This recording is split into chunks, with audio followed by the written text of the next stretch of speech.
এত সুন্দর একটা সকাল দিয়ে আজকের দিনটা শুরু করলাম। কেমন আছো বন্ধুরা? আশা করছি সবাই খুব ভালো আছো, আমিও খুব ভালো আছি। তো দেখো আজকে গাছে দেখেছো তো কি পরিমাণ ফুল ফুটেছে। আর এখন না খুব বেশি পরিমাণেই কিন্তু ফুল ফোটে। আর সকালবেলা যেহেতু অম্বাবচী চলছে, সেহেতু সকাল সকাল ঘুম থেকে উঠেই স্নানটা সেরে ফেলেছি।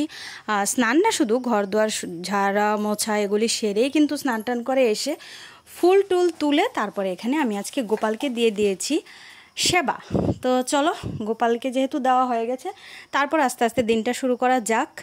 এখন কিন্তু অংশেরও পরীক্ষা চলছে, তো এই জন্য একটু ব্যস্ত, একটু বেশি পরিমাণেই ব্যস্ত আছি। কদিন পরে পরে না এর পরীক্ষা ওর পরীক্ষা, এই জন্য একটু ব্যস্তই হয়ে যায়। তো যাই হোক, তো দেখতে থাকো ব্লগটা, আশা করছি তোমাদের খুব ভালো লাগবে। তো এই যে দেখো এখানে গোপালকে দেওয়া হয়ে গেছে, তারপর সারা বাড়ি ধূপ টুপ দেখিয়ে দিয়েছি। এখন চলে যাব সোজা রান্নাঘরে, কারণ তোমাদের দাদাভাই একটু পরেই চলে যাবে স্কুলে, যেহেতু ও 9টার সঙ্গে সঙ্গে বেরিয়ে যায়। তো সেই জন্য একটু বেশি তাড়াহুড়া থাকে, মানে কোনো রকম শুয়ে বসে থেকে তারপরে গল্পগুজব করে দিনটা শুরু করার মতো সময় কিন্তু একদমই নেই। তো এখানে দেখতেই পাচ্ছ আমার রান্নাবান্না এখন শুরু হয়ে গেছে। তো রান্নাবান্না শুরু হয়েছে, এর শুরুর দিকের ঘটনাগুলি কিন্তু আমি আর দেখাতে পারিনি, কারণ আমার না রান্নাঘরে একটু ভিডিও করতে অসুবিধেই হয়, কারণ আমার না একটা ভালো স্ট্যান্ড নেই। তো যার কারণে আমি ভিডিও করে উঠতে পারি না। কারণ হলো এই এক হাতে ধরে রেখে মোবাইলটা আরেক হাতে ভিডিও করাটা কিন্তু ভীষণ একটা সমস্যা। তোমরা সবাই জানো, বুঝো, যারা ভিডিও করো তারা অবশ্যই জানো যে ব্যাপারটা কি হয়, খুবই কষ্ট হয়। তো এই জন্য আমি আর কি বলবো। তো এখানে দেখো আমার রান্নাবান্না শুরু হয়ে গেছে, সবারই চা টিফিন খাওয়া হয়ে গেছে। তো সেইগুলি আগে সেরে তারপর এখন বসিয়ে দিয়েছি রান্না। আর ওইদিকে কিন্তু আমার ভাত ডালও হয়ে গেছে, তারপর আমি কিন্তু ভিডিওটা আবার করছি। তো এই যে দেখো আজকে যেহেতু নিরামিষ, তো সেহেতু আজকে রান্নাটা এই যে ফোড়নে দিয়ে দিয়েছি 5 ফোড়ন, আর দিয়ে দিয়েছি শুকনো লঙ্কা, আর কুমড়া একটু রান্না করছি। তো এইভাবে রান্না করলে কিন্তু আমার বেশ ভালো লাগে।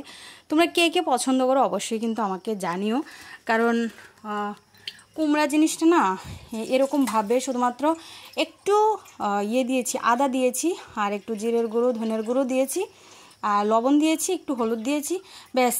তোমরা চাইলে মিষ্টিও দিতে পারো, মিষ্টি বলতে একটু চিনি দিতে পারো, চিনি অ্যাড করতে পারো। আমি দিইনি, কারণ হলো কুমড়ো না এমনিতেও মিষ্টিই হয়, তো এই জন্য আমি আর দিইনি। আর 3টা কাঁচা লঙ্কা চিড়ে দিয়েছি, বাস এইটুকুই হয়ে যাবে। আর কুমড়ো তো একটা মিষ্টি জিনিস, তো তাই জন্য এটার সঙ্গে কিন্তু বেশি ঝাল বেশি একটা মানায় না, তো এই জন্য আমি বেশি একটা ঝাল দিইনি।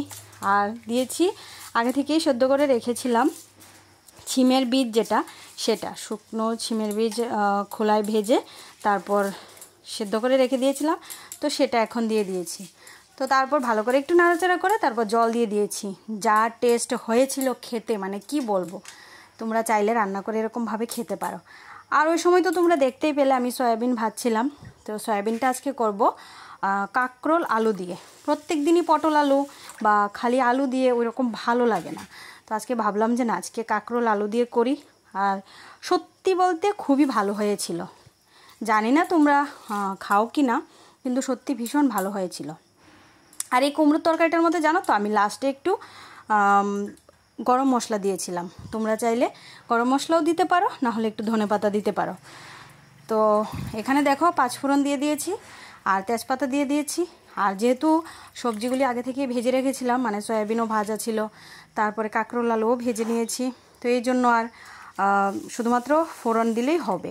তো ফোড়নে দিয়ে দিয়েছি আবারও সেম 5 ফোড়ন আর শুকনো লঙ্কা।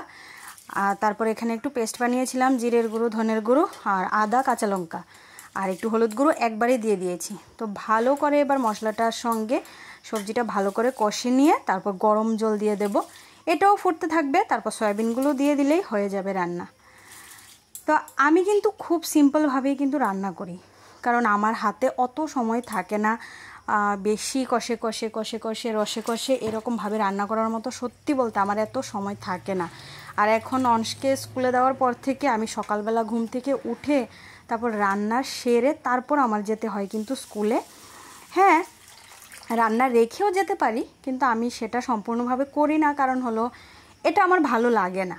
আর কাজ ছাড়া আমি থাকতে পারি না, কাজ ছাড়া থাকতে পারি না বলতে যেতটুকু সময় পাই সকালবেলা ওইটা আমি পুরোপুরি কাজে লাগিয়ে তারপর স্কুলে যাই। তো এখানে দেখো কাঁকরোল ভাজা, মুগের ডাল, আর হলো কুমড়োর যে তরকারিটা সেটা, আর হলো সয়াবিন আলু কাঁকরোল দিয়ে। তো বাস আজকের রান্না এতটুকুই, বাস শুধু এটার মধ্যে একটু গরম মশলা দিয়েই কিন্তু নামিয়ে ফেলবো, বাস এটাও হয়ে যাবে। রান্না আমার এখানেই কমপ্লিট। আর হ্যাঁ, আর যেটা বলছিলাম, যেহেতু অম্বাবচী চলছে, সুতরাং করতে নেই কোনো গাছ মানে মাটি উপরে তুলতে নেই, সেই জন্য আমি কিন্তু ধনেপাতাটা তুলিনি। তো এই যে দেখো আমার সব কিছু রান্নাবান্না কমপ্লিট হয়ে গেছে। আর ওই যে দেখলে তো তোমরা অংশ বাইরে আছে, তো সেটাই হলো কথা। আর এদিকে রান্নাবান্না সেরে বাসনকুসন ধোয়া একদম কমপ্লিট করে তারপর চলে গেলাম অংশকে নিয়ে স্কুলে। আর এই যে দেখো স্কুলে যাওয়ার পরেই কিন্তু সবাই মিলে এখানে সিঁদুর খেলা হচ্ছে। এটা বেশ ভালোই লাগে। আর এই বছর তাদের সঙ্গে প্রথম আমার সিঁদুর খেলা, তো এটাও একটা নতুন একটা এক্সপিরিয়েন্স। হ্যাঁ, তোমরা এবার বলতে পারো যে শাড়ি পরে যায়নি কেন, শাড়ি পরে সিঁদুরটা নিলে অবশ্যই অনেক বেশি ভালো লাগতো, অনেক বেশি মানাতো। বিশ্বাস করো সময় করে উঠতে পারিনি। এই যে দেখো আমার সঙ্গে আরও ওরাও আছে, সবাই কিন্তু রান্নাবান্না সেরেই এসেছে। তো যার জন্য তারপরে আবার সবারই তো হাজব্যান্ডরা কাজে বেরিয়ে যাবে একটা টাইমে, তো যার জন্য কিন্তু কেউই কিন্তু শাড়ি পরে আসেনি। তো বলছিলাম যে শাড়ি পরে আসলে আরও ভালো লাগতো, আমরা নিজেরাই রিগ্রেট করছিলাম কিন্তু আবার। তো দেখো তবুও কিন্তু সবাইকে খুব মানিয়েছে, খুব ভালোই লাগছিল। এইবারের একটা নতুন অভিজ্ঞতা, নতুন জায়গায় গিয়ে নতুন অভিজ্ঞতা। তো তারপর আমরা চলে গিয়েছিলাম অংশের স্কুলের পাশেই আছে লোকনাথ বাবার মন্দির, তো সেইখানে চলে গিয়েছি, একটু সময় ওইখানে থেকেছি। আর অংশের পরীক্ষা শেষ, বাড়ি চলে এসেছি। সারাদিনের আর কি দেখাবো, কিছু দেখানোর মতো নেই।